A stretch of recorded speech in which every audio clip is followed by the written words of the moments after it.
Idén att besöka Chernobyl föddes ur planen på att göra en roadtrip genom Östeuropa med slutdestination Chernobyl.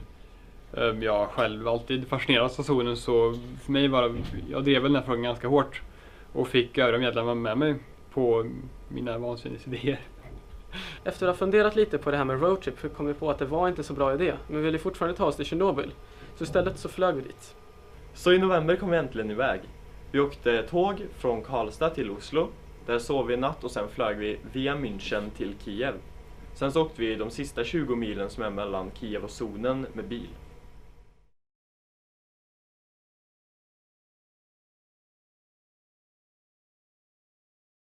När vi väl hittade oss ett resebolag som kunde hjälpa oss med resan gick allting väldigt smärtfritt. Fram tills ungefär en månad före avresa då vårt flyg blev inställt. Men vi kom iväg till slut ändå.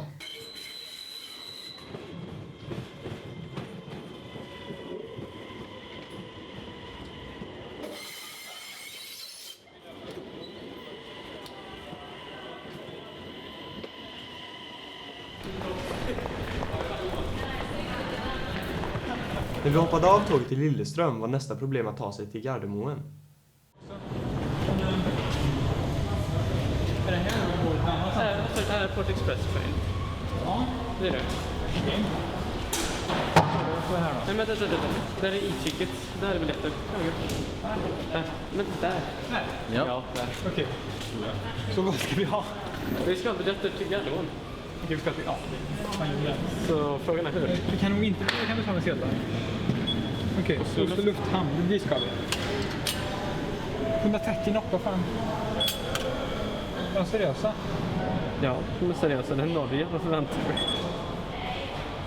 För 15 år, inte där, ungdom. När vi hade biljetter bordade vi Gardermoen Express och runt 8 rullade vi in på flygplatsen. Efter en dryg timmes väntan fick vi tag på en buss som körde oss till vandrarhemmet.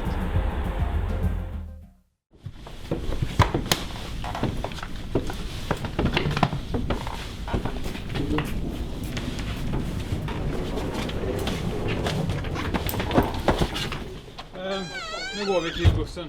Vi går nu till bussen som Anna säger. Nej, men vi är på vandrarhemmet i Oslo och vi ska nu ta bussen till flygplatsen. Sen åka till München. Ja, och sen från München till Kiev. Och sen från Kiev till Bratislava.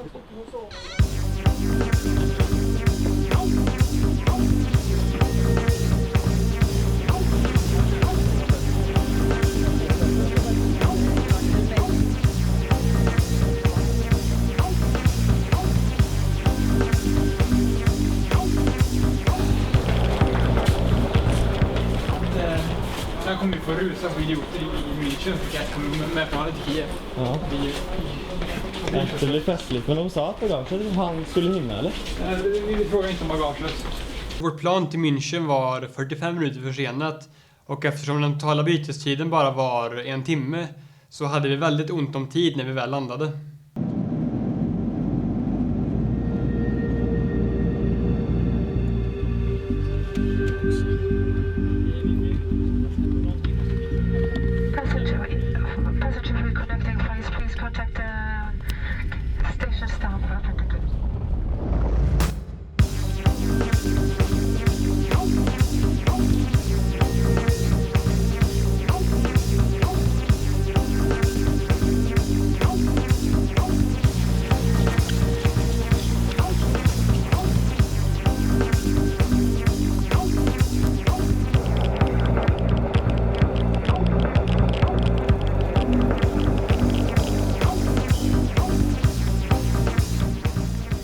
Men vi hann ombord till slut ändå.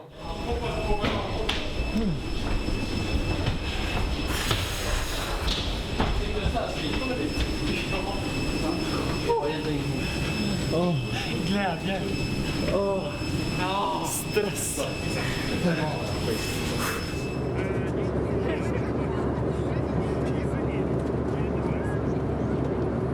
Och slutligen landade vi i Kiev.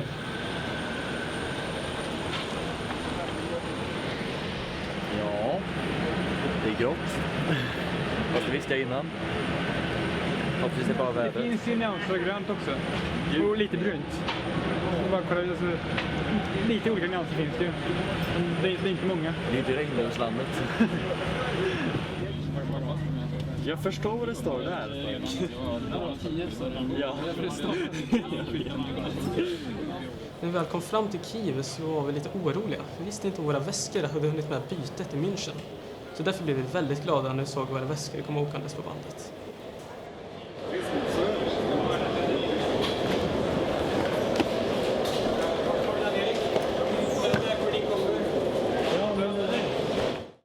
Efter att ha hämtat väskorna och gått ut från flygplatsen tog vi en taxi till vårt vandrarhem i centrala Kiev.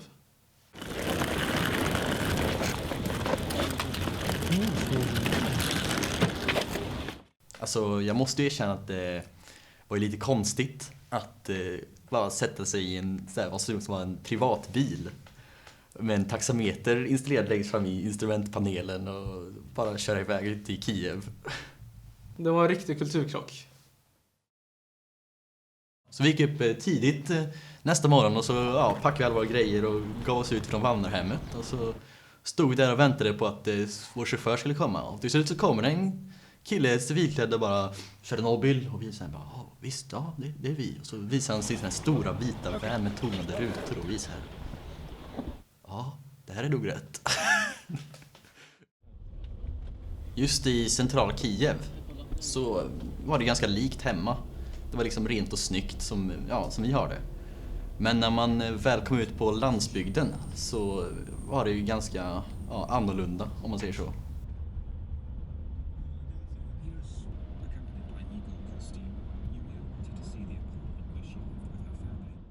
Efter cirka 1,5 timme så kom vi fram till 30-kilometersgränsen.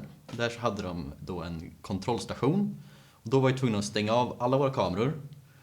Och de ville se på våra papper och våra tillstånd och sådana saker. Och när vi hade fått grönt ljus från dem så var det bara att åka vidare in i zonen. Det första vi märkte när vi hade passerat gränsen var avsaknaden av folk. Det var inte förrän vi närmade oss byn Chernobyl vi började se lite liv. För det är i den här byn de 3000 män och kvinnor som arbetar i zonen bor. Efter en tur genom samhället anlände vi till vårt hotell för natten. This is hotel. Okej.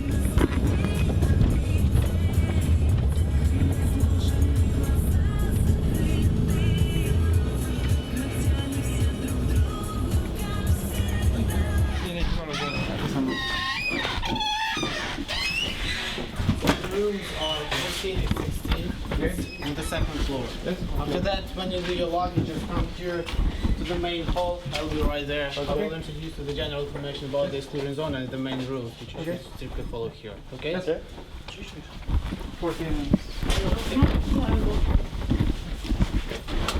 Passa bagaget här inne så. Okej. Det första stoppet på turen var ett monument tillgängligt minnet av de brandmän som gav sina liv för att förhindra ytterligare en explosion. Om den explosionen hade inträffat hade stora delar av Europa varit obeboeliga idag.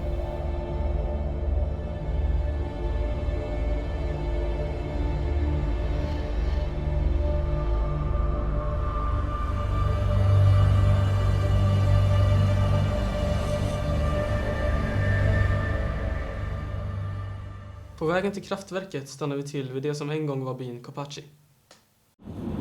So guys, this area we are entering, we are entering to the area of Kopachi village I told you about, where the houses were buried. So on the right side you can see that huge hill with a sign of radioactivity on the top.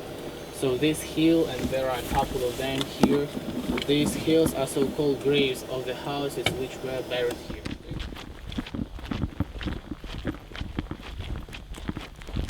It's very silent.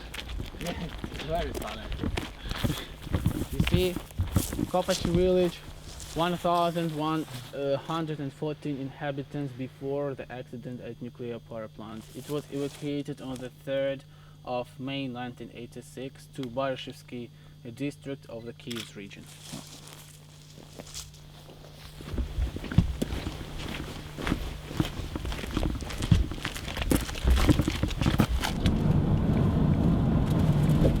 guys, now we are entering to industrial area of nuclear power plant. In front of us you can see two unfinished cooling towers. It's supposed to be a cooling system for nuclear units number 5 and 6, which were in the process of construction a little bit further to the right. You can see some cranes there. They're supposed to be nuclear units number 5 and 6. So in 1986 they were in process of construction, but they were never finished because of the accident which happened in 1986. So here is a cooling channel. The water comes from the cooling pond, which was artificially created, the size of which is 22 square kilometers. So this water, by means of pump stations, was supplied to the reactor cores of first 4 nuclear units. And the capacity of this cooling pond wasn't enough for all 6 units. That's why the authorities decided to construct another cooling system for nuclear units number 5 and 6. And in general, authorities plan to construct here on the industrial area of nuclear power plant 12 nuclear units. It's supposed to be one of the biggest nuclear power plants in the world. So during your flight, for example, from New York to Kyiv, transatlantic flight, a human body absorbs approximately 400 or 500 of microrontgens. So, and during your 2 days staying here, you will observe maximum is 200 or 300, no more. So everything depends on the time you spend here. How is it for you that work here? Normal. Okay. Yeah. Vid kylkanalen fick vi oss en första syn på reaktorn. Så nu är jag så här. Där borta har vi det. Chernobyl-reaktorn. Det är alltså nummer 4. Den som sprängdes. Fick en härdsmälta. Tiden på att bygga nummer 5 och nummer 6 där borta. De blir aldrig klara och lyftkranar. I've seen so much images from this place, but now we're finally here. It's a strange feeling to be here. I don't know. And then that again, beeping constantly. Det kändes väldigt konstigt att se kärnkraftverket i verkligheten. Men när man har sett det på bild så många gånger och läst om det och så. Och helt plötsligt så står man där. How close will we get to the reactor? Some 300 meters. Okay. That's good.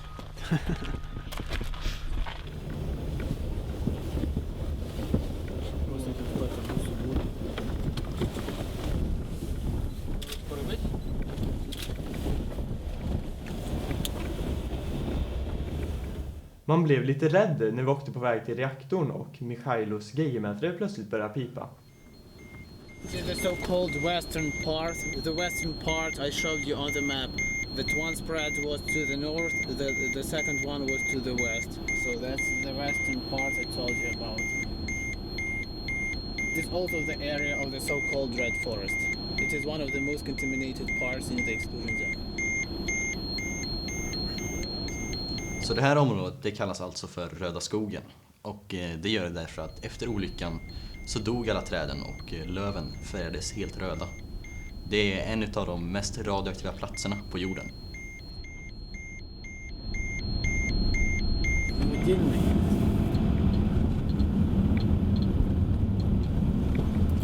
So guys, from this place, switch off your camera please. Framme vid kraftverket fick vi slå på kameran igen. Vi fick bara filma i en viss vinkel av själva reaktorn. Jag vet inte. Så att det är så här nära vi kommer alltså. Det känns ju lite oroande då. Och hans geigermätare som... Ja, vi åkte förbi en bit av skogen. Och, den pepen gick ju i bilen också. Gjorde den? Ja. Okej, det är ett jättebra tecken om geigermätaren. Inte så mycket som i Röda skogen där borta. Grejen är att organiska saker absorberar ju radioaktivitet. Så att det är därför vi inte ska gå på gräs eller någonting. Vi måste bara gå på sten, betong. Alltså hade det mycket avisolet så att det är rätt lugnt. Ja. Det är ju så stort. Ja. Det är bra att det är så här, det är en sån här gräns. Jag trodde jag skulle komma med ändå. Det här räcker. Det är stort, det brummar och det är radioaktivt. Och det är rostigt. Jag är helt tagen av det här. Helt seriöst. Vi gick in i byggnaden till höger och där fick vi en genomgång av hur olyckan gått till. Let me say this is the section. The reactor. The upper plate of the reactor. Here. The normal position is vertical, not vertical, horizontal one. You see, like this. But during the accident, this upper plate jumped up to the roof. In spite of its weight, it's very heavy, more than 2,000 tons. Jump, broke the roof, and jumped down. Nowadays, looks like this. I'll try to be correct. Efter att vi hade besökt kärnkraftverket så skulle vi in till Pripyat. Och det är väl en av de mest underliga upplevelserna i mitt liv. The zone would be more deserted.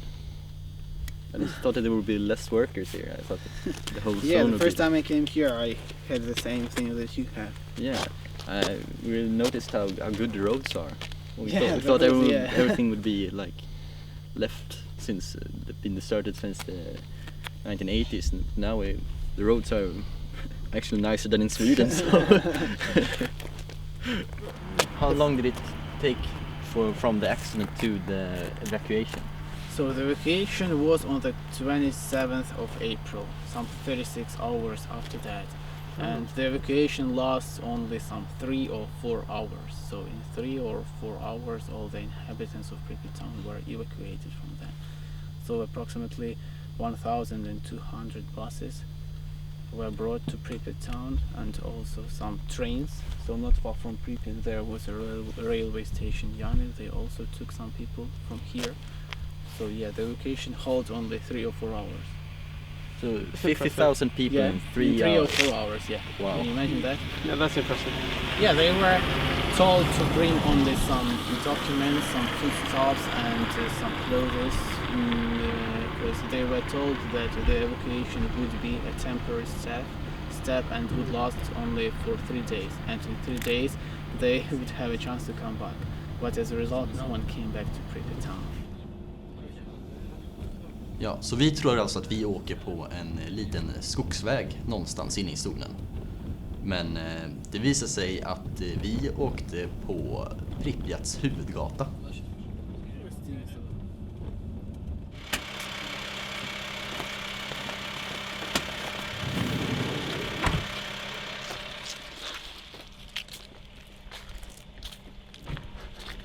So guys, there was the central square of the town. So that building, there was a culture palace and irrigated. Here was a hotel.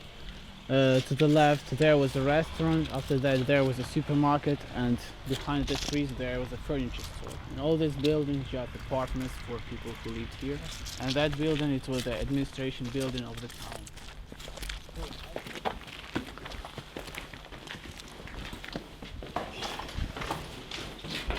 Känns det, Erik? Det är osannolikt. Det är surrealistiskt. Jag vet inte hur jag ska beskriva det. Overkligt helt enkelt. Det som slog mig mest var hur mycket växtlighet det var i staden. Till och med på hotellets 8:e våning växte det träd.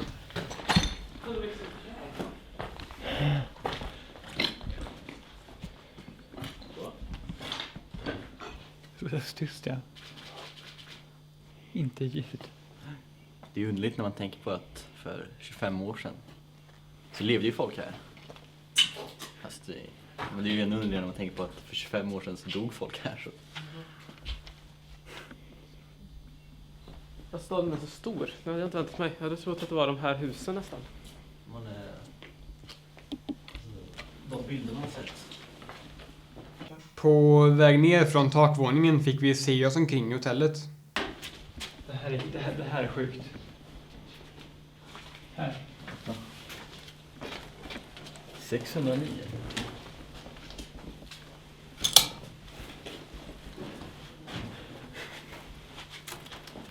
Det här är helt surrealistiskt. Helt sjukt. Här är glas intakt också. Ja. Och så har vi dragit. Ja, folk är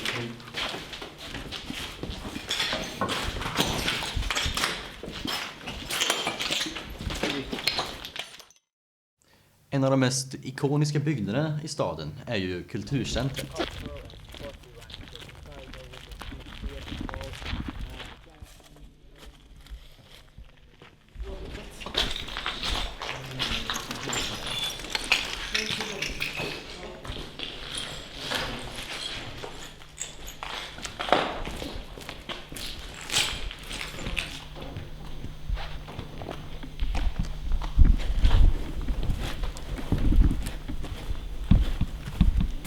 Stålkastare.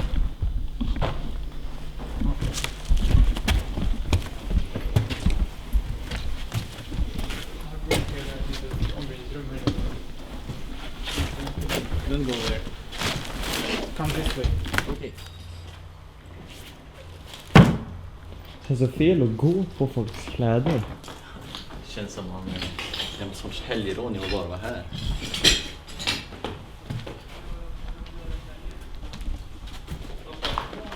Här ute har vi då en danshall. Eller det var en danshall en gång i tiden, för 25 år sedan. Fint. Parkett. Nu... Ja, vi ser ju hur det ser ut nu. Det måste varit fint på den tiden, när ljusen kommer in överallt. Jo. Så var allting.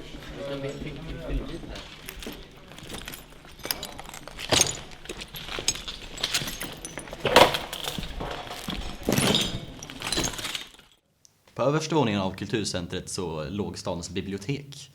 Och ja, jag kan väl bara säga att det fick mitt rum att se välställt ut.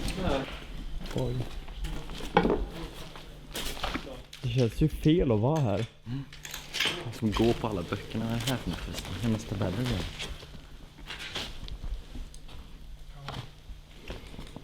Några sidor har den. Det kanske... Ja. CCP är ju SSSR.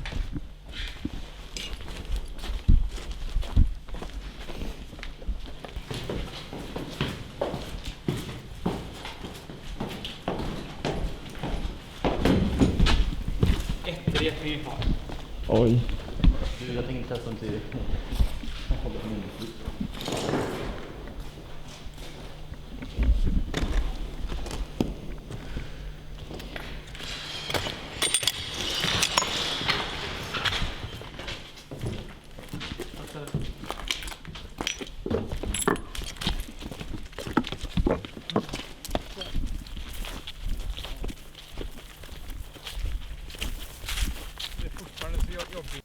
Det är väldigt lätt att glömma var man är.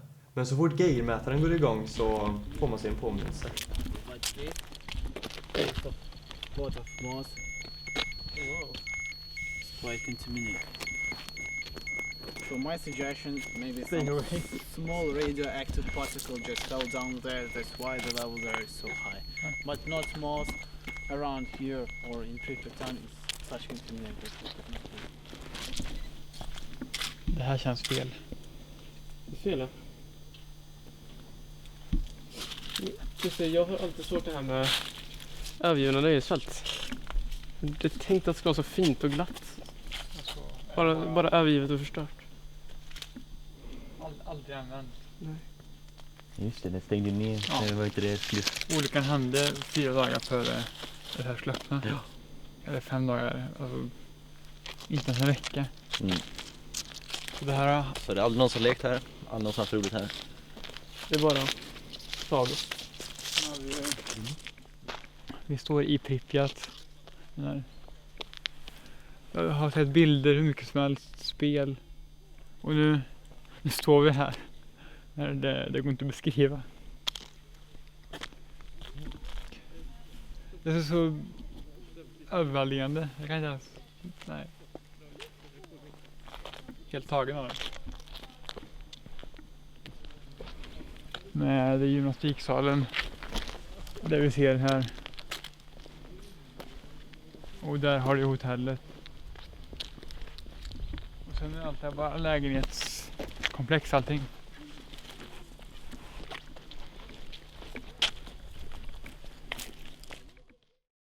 Tvärt emot vad många tror är inte zonen helt övergiven.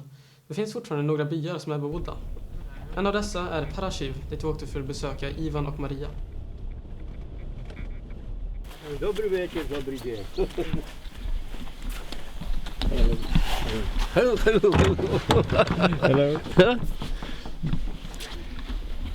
Adam. Адам? Adam. О! Это Erik. Ерік. Kristoffer. И Alexander. От. Тут змішана это. Да, шведы. Так откуда вони?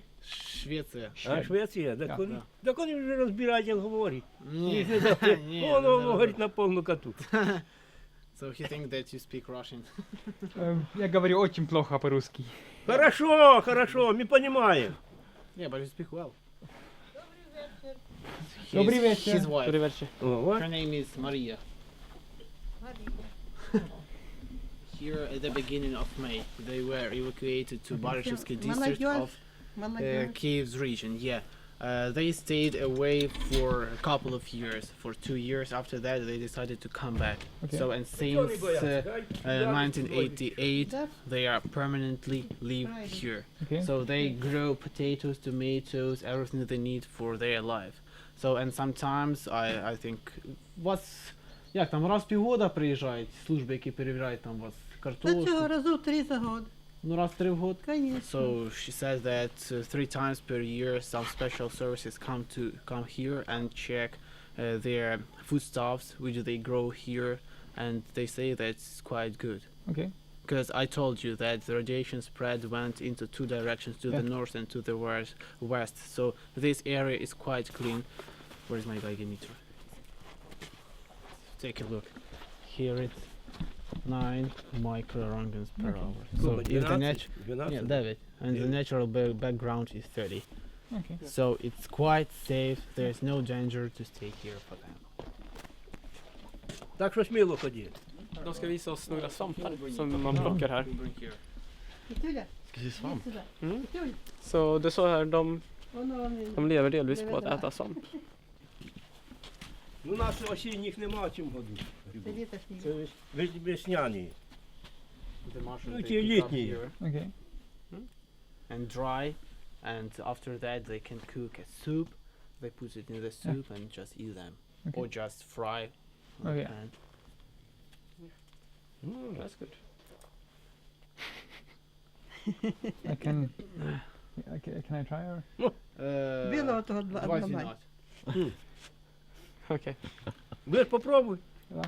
No, don't try that. Okay. Eller can I or shouldn't I? Да не будь. He said don't afraid, but Ivan bjöd oss på svamp och jag kunde inte tacka nej. Спасибо. Сміло. Han har ätit kontaminerad svamp. Hur smakar det? Går det äta? Ingen fara. Dock var ju svampen ungefär lika jordig som Ivan. Okay. You ask some questions so you can translate? yeah. Okay. What did you do before the disaster? Чим ви займалися до аварії? О, до На Марії. роботу ходив. На роботу ходив. А де ви робили? А я на Батюм. І пилораму держав сам. А на станції робили? І робив і Ви ж там. евакуатор, да? А? Ви ж ліквідатор. Да. So he's a liquidator. So before the disaster, he used to work at the, this wood cutting houses. You used to cut the wood Lumber stuff. mills or? Yeah. З 87-го року. Since 1987, Да. he used to took part in the cleanup process and the contamination of the area. What did you do the day it happened? Що ви робили, коли случилося? Що ви робили в той день, 26-го? На роботі були всі. На роботі, всі на роботі. Я Worked. на пилорамі був, робив. Mhm.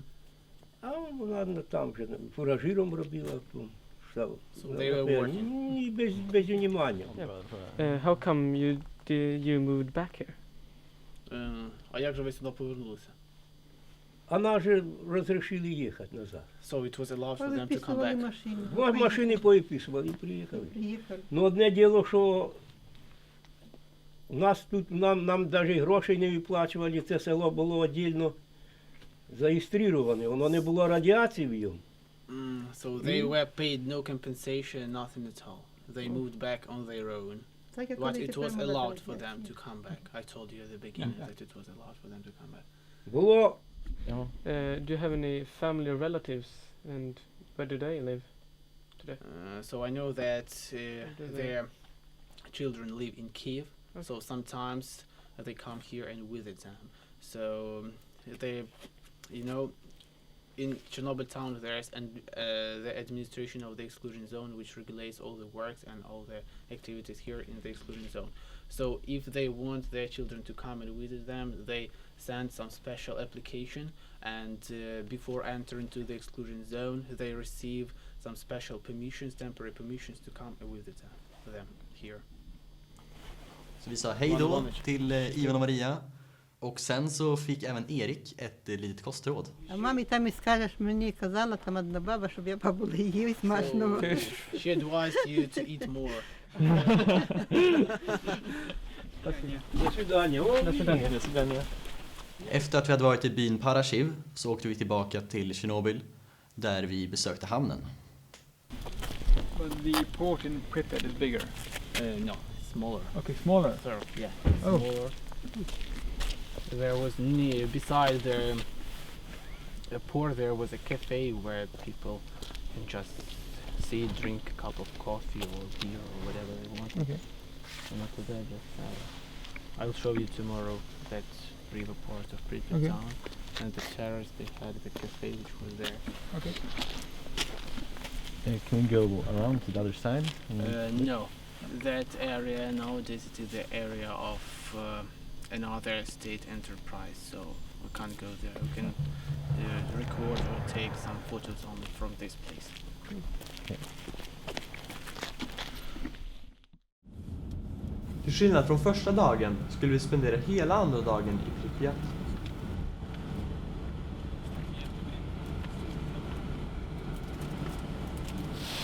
So guys, here was the former swimming pool of Pripyat town, and the next building to the left there was the school. So I have pictures of the swimming pool before the accident. Out here, and the next building was a school.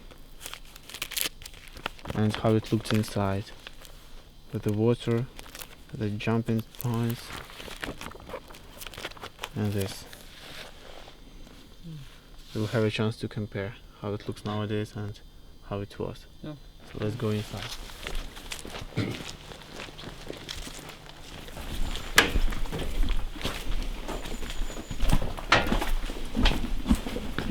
Kontrasten mellan det vi såg och det Mikhailo visade på bilderna var enorm.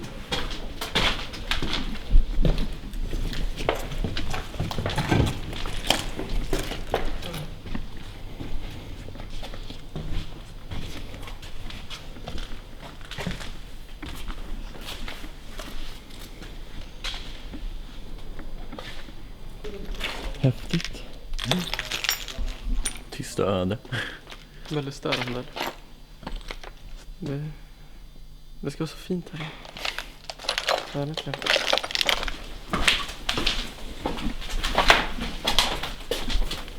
I närheten av badhuset låg en av Pripyats skolor. School Azurny. This is the pool. The pupils of the school right here on this square. Look how it was before and nowadays trees, everything.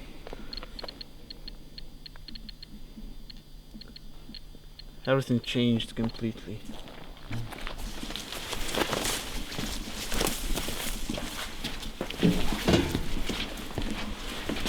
So you remember yesterday I told you that everywhere around the town the upper layer of soil was taken out. Only in the inner yard of this school it wasn't extremely so. I'll do a couple of steps.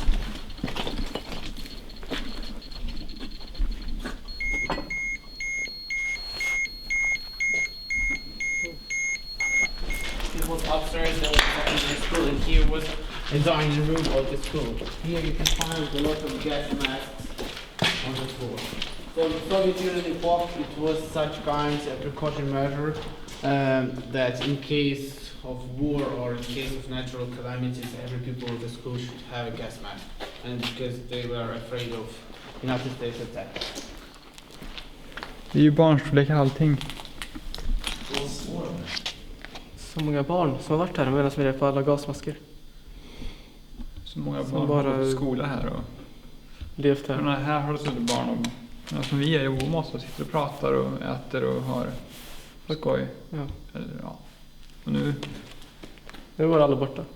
Allt borta, där har han inte varit någon här på 25 år. Och bara stått och förfallit. Ja, och här är det någon som har liksom lagat mat och serverat mat till alla barnen. Det borde se äldre ut. För 25 år sedan. Vi kan ju gå in här och titta också. Det är svårt att ta in. Det känns så postapokalyptiskt. Det känns som en filmstudio. Det här är bara en stor släktrum. Naturen är ändå väldigt närvarande hela tiden. Ja. Vild, ovårdad natur. Inte... Det är häftigt ändå. Det är ju asfalt här liksom, det tror man inte. Under är det förmodligen asfalt, ja. Ja, och vad heter det, så har alla de här träden växt upp genom asfalten. Det här är ju det är skolgård. Ja. Skulle kunna vara typ Älvkullens skolgård. Som bara blivit skog. Jag tror vi spenderade mer tid i skolan än vi gjorde i någon annan byggnad. Men det jag tror måste varit ett låg- eller mellanstadium, för det låg en massa leksaker och skolböcker utspridda på golvet. Och de var i förvånansvärt bra skick när man tänker på hur förfallen resten av skolan var.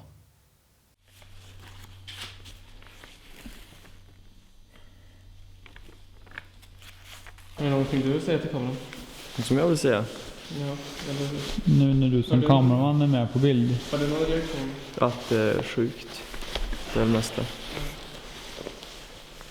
Det är som sagt svårt att finna rätt ord för allt som man ser här. Man blir bara så mållös. Precis. Det är så överväldigande. Så mycket.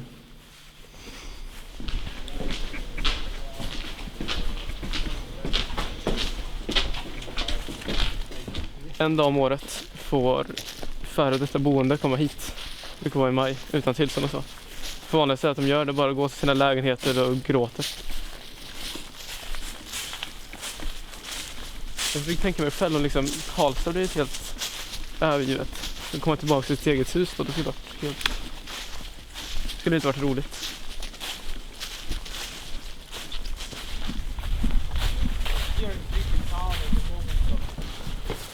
Eh, 17 000 av stadens 50 000 invånare var alltså barn. Och, nu ska jag gå in i ett dagis. Dagiset var för mig en av de allra starkaste upplevelserna på turen. Att se alla de här dockorna, kläderna, leksaker, nallarna och det var väldigt otrevligt.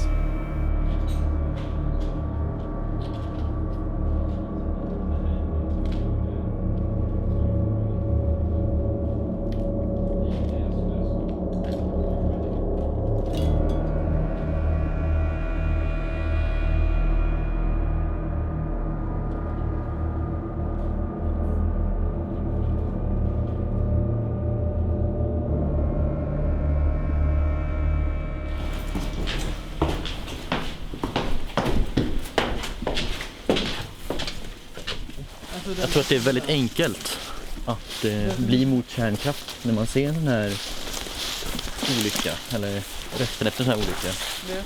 Då så måste man ju tänka på att för att den här olyckan ska hända så är det ju mycket som ska gå fel. Det är ju dels Sovjets inkompetens till att hantera olyckan och den dåliga kommunikationen.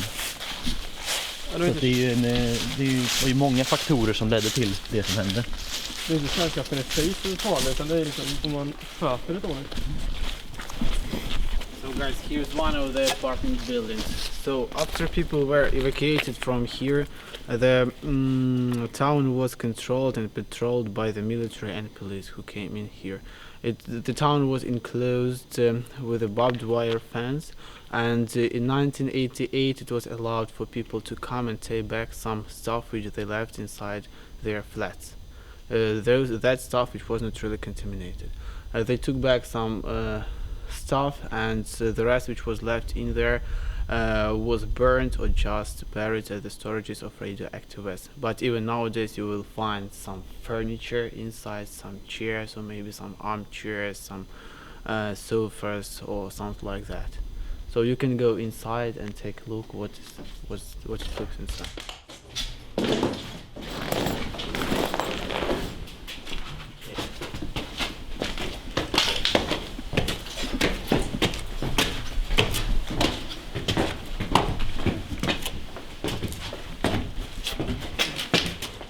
Jag vet inte vad man kommer att hitta det där. Nej. Eller kommer att få se. Jäklar, in här. Kolla in.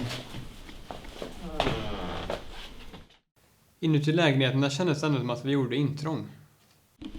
Det här är det som ser. Här har folk bott. Nu är vi inne i det som en gång var någons hem. Och det är fortfarande någon som... Det känns som att vi är inne i någons lägenhet. Det är vi ju.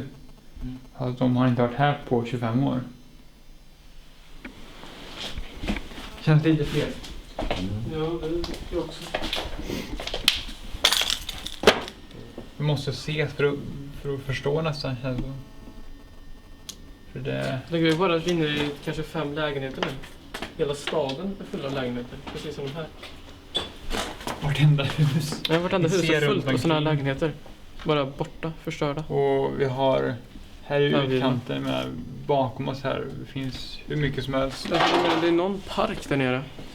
Alla är lika övergivna.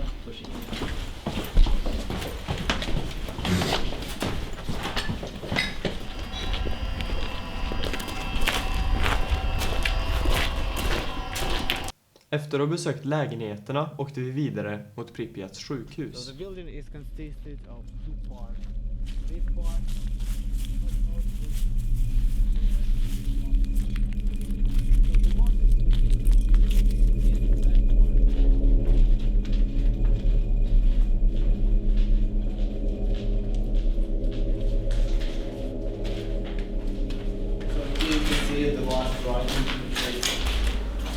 down here it is 27th of April 86, 6 till 8 o'clock in the morning.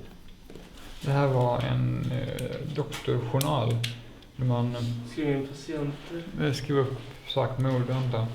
Och den sista skrivelsen här är klockan 6 till 8 på morgonen den 27 april. Alltså några timmar efter olyckan. Oj då. På morgonen efter olyckan. Nej, inte. Olyckan hände den 26 på morgonen. Just det. Nej, så det här är cirka 30 timmar efter olyckan. Så skrev och sen 6 timmar innan evakueringen. Så skrev man den sista journalen. Eller sista skrivelsen i journalen. Där har det även 26 i 86. 6 till 8 på morgonen. Det var direkt efter olyckan. Precis. Det här är på olyckan. Morgonen den 26. En sak som var rätt intressant var att en bit upp i sjukhuset hittade vi några lådor med ampuller i. Och de var i förvånansvärt bra skick. Och är ordet över? Pappa Vernine. Här står det ju ganska mycket flaskor kvar.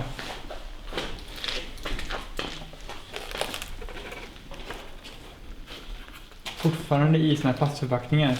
Vad är det för någonting? Det här är ju fel. Det där är väldigt fel. Oöppnat. Vad är det? Ammoniak?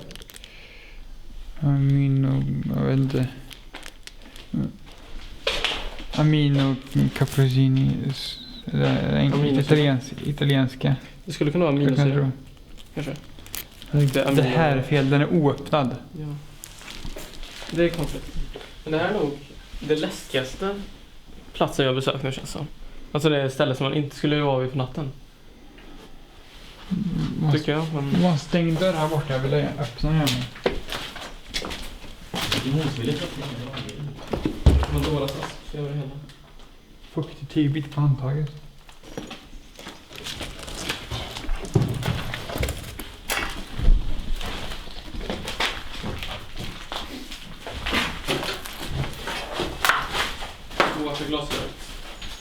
Mediciner är fortfarande i sina paket. Öppna den då.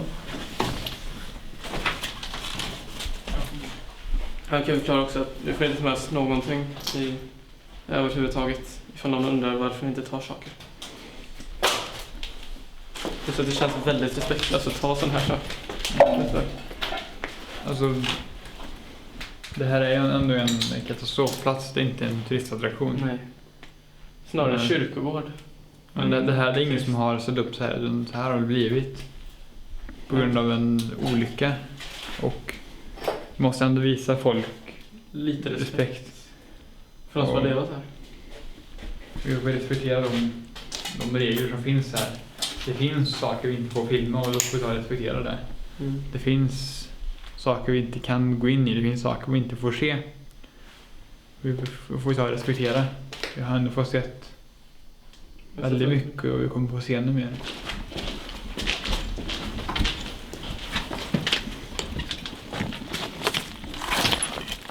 Vi spenderade ganska lång tid inne på sjukhuset. Och det kändes lite som med i en skräckfilm.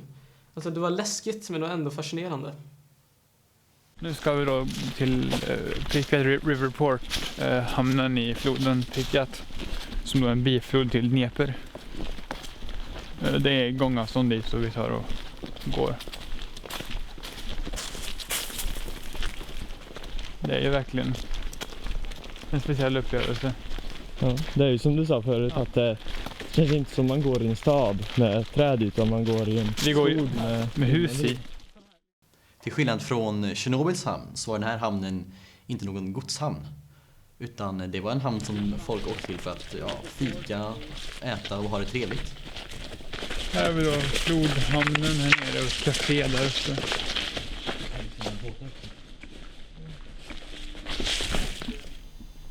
Här är verkligen helt tyst. Ja. Det ser ingenting.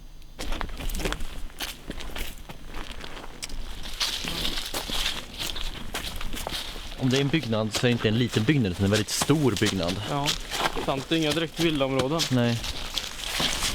Det var kostnadseffektivt. Ja, det är det. Men staden byggdes för 1970 för att de som arbetade på kärnkraftverket skulle ha någonstans att bo. Stan. Jag vill säga att normalt är det en stad med krupprut en stadskärna och sprider sig utåt. Här är bara byggt upp allting på samma gång. Pripyat var ju 16 år när det gick under. Men byn Chernobyl där vi bor är ju 800 år drygt. Det är ju så stort. Jag har sagt förut men... Och tänk dig den här gatan för 26 år sedan. Här har det kört bilar, det har sprungit barn här. Musikhallen har folk. Musikskolan. Ja. Och biografen bredvid som vi inte gick in i men folk har sett på film. Och här är vi kommer vi till torget igen. Första gången jag kände igen mig var när vi kom tillbaka till torget. Alltså utan vår guide skulle jag ju lätt kunna gå vilse.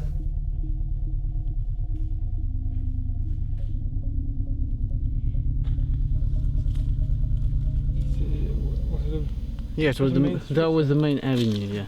Vi hade åkt upp och ner för den här gatan ett antal gånger eftersom det är vägen in ut ur stan. Men jag hade aldrig ägnat en tanke åt att det var huvudgatan. Någonting som förbryllade oss väldigt var de krökta betongskivorna. Ja, jag tror att bänkar. Ovanligt breda bänkar. Det skulle kunna vara någon form av fontäner. Det kunde ju även bara vara estetiskt. Men vi fick aldrig veta. Lite så här orolig blir man ju att gå här ändå.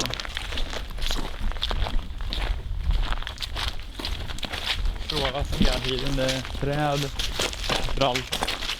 Mossa går vi på. Och jag är glad att vi inte har en geigermätare och ser precis hur mycket strålning vi egentligen utsätts för. Ja, då åker vi nu från Pripyat. Jag har precis lämnat staden och vi ska till Pripyats järnvägsstation en liten bit bort. Och sen åker vi tillbaka till byn Chernobyl. Sen åker vi tillbaka till Kiev då, efter det. Så nu lämnar vi Pripyat för evigt. Och jag måste säga att det var nog en av de mest bisarra upplevelserna i mitt liv hittills i alla fall. Det är konstigt, jag har upplevt också känner jag. Det är ingen normal upplevelse, ingen normal semester direkt. Nej, alltså det är ju helt knäppt. Det är konstigt, helt enkelt. Jag kan inte hitta något bättre ord att beskriva det. Det är inte normalt.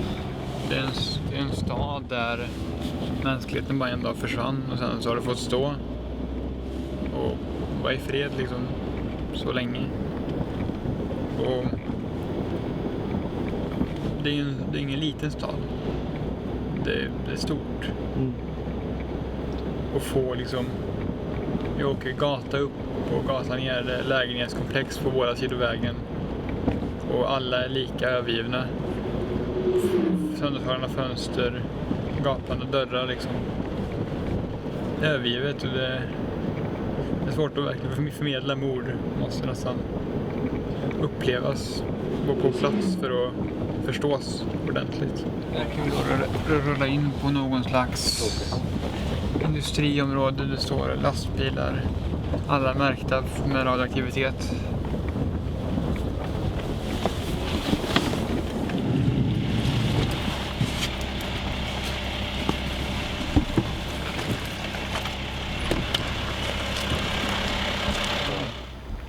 Det sista tåget som gick härifrån gick till Moskva klockan 8 på morgonen den 26 april.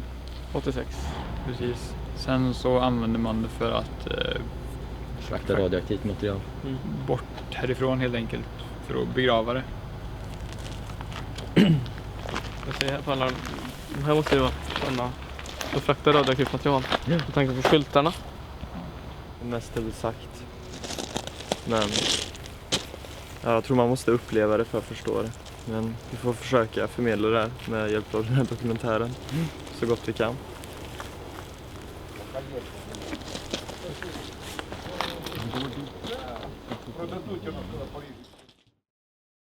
Järnvägsstationen var det sista vi såg av Pripyat. Efter det så åkte vi tillbaka till Chernobyl och Mikhailo visade oss en karta över zonen.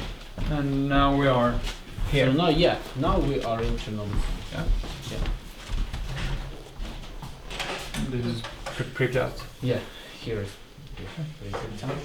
the industrial area, the power plant, the cooling pond. You see the size of the cooling pond is 22 square kilometers, so it starts near the nuclear power plant. And the village we visited yesterday, where is the village Parashiv. Yeah, it's right here. Okay. So this green part of the tourism, it is the cleanest part. Okay. Zonen är större än vad många kanske tror. Från byn Chernobyl upp till kraftverket där är det ungefär 2 mil. Och från kraftverket upp till Pripyat är det ytterligare 4 kilometer. So just come back to your room, you can take a shower, and at 1 o'clock we'll meet outside. Okay. And I will go to the office and stay and bring some 2 more books for you. Så det här är då vart vi har sovit i natt, eller hur vårt hotellrum ser ut här i Chernobyl. Och sovrum. Och sen ett litet sån här tv eller vad som helst rum. Vardagsrum med högkvalitets ukrainsk tv. Sen sov jag och Erik i ett exakt likadant rum fast det var spegelvänt och vi hade en större tv. Och alla besökare till zonen som stannar över natten kommer att bo i det här huset.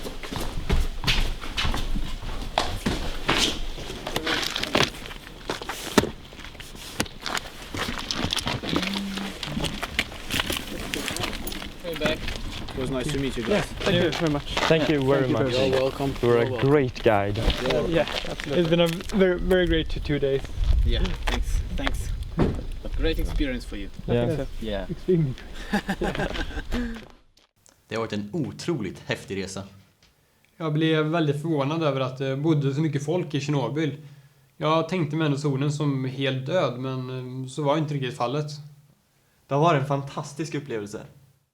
Men då är vi tillbaka i Kiev och åkt nu, vad kan det vara, 1,5-2 timmar från zonen. Vi står i en bilkö i Kiev. Någonstans, vi vet inte riktigt vart. Trafiken är kaos här. Ja, folk kör lite speciellt jämfört med det vi är vana i Sverige. Ja. Och det är ändå svårt att tänka sig att 20 mil norr härifrån så har du en zon som till en större del är ganska död. Och det är inte alls långt till Pripyat härifrån.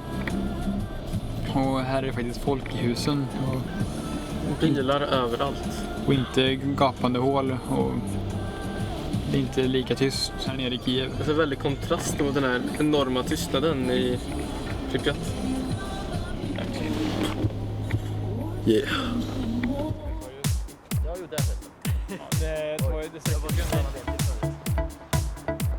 När vi kommer tillbaka från zonen spenderar vi 4 dagar i Kiev.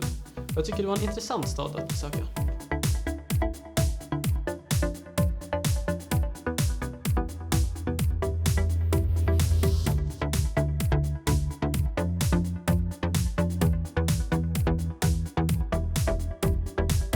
Det var en annorlunda stad och en annorlunda kultur. Det var väldigt intressant.